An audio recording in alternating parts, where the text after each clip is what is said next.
തെരഞ്ഞെടുപ്പ് ആവേശം ശക്തമായതോടെ പ്രചാരണത്തെ ചൊല്ലി വിവാദങ്ങളും ചൂടുപിടിക്കുകയാണ്. പാലക്കാട് മണ്ഡലത്തിൽ വടക്കന്തറയിൽ തെരഞ്ഞെടുപ്പ് പ്രചാരണത്തിനിടെ UDF സ്ഥാനാർത്ഥി രമേശ് പിഷാരടിയെ തടഞ്ഞ സംഭവത്തിൽ കോൺഗ്രസ് തെരഞ്ഞെടുപ്പ് കമ്മീഷന് പരാതി നൽകി. സ്ഥാനാർത്ഥിയെ ഭീഷണിപ്പെടുത്തിയെന്നും പ്രചരണത്തിനുള്ള അവകാശം നിഷേധിച്ചുവെന്നും പരാതിയിൽ പറയുന്നുണ്ട്.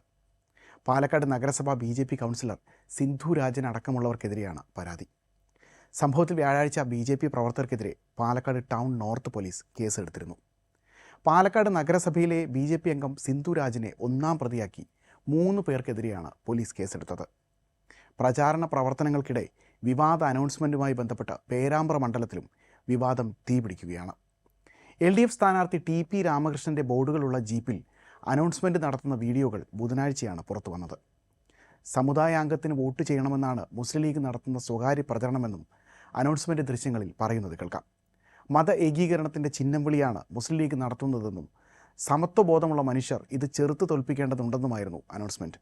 ഇതിനു പിന്നാലെ മതസ്പർദ്ധ വളർത്തി വർഗീയ ധ്രുവീകരണം ഉണ്ടാക്കുന്നതിന് തെറ്റായ പ്രചാരണം LDF നടത്തുകയാണെന്നാരോപിച്ച് UDF രംഗത്തെത്തി.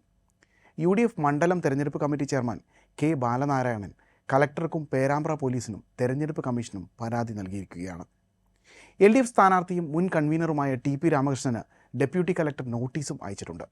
എന്നാൽ UDF ആരോപണം അടിസ്ഥാനരഹിതമാണെന്ന് ഇതേപ്പറ്റി LDF കൺവീനറും സ്ഥാനാർത്ഥിയുമായ TP രാമകൃഷ്ണൻ മാധ്യമങ്ങളോട് പ്രതികരിച്ചു.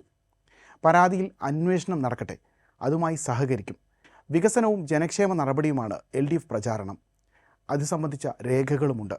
അതാർക്കും പരിശോധിക്കാം. ആരെങ്കിലും അറിയാതെ എന്തെങ്കിലും തെറ്റ് ചെയ്തു പോയിട്ടുണ്ടെങ്കിൽ തിരുത്തുമെന്നും TP രാമകൃഷ്ണൻ മാധ്യമങ്ങളോട് പറഞ്ഞു.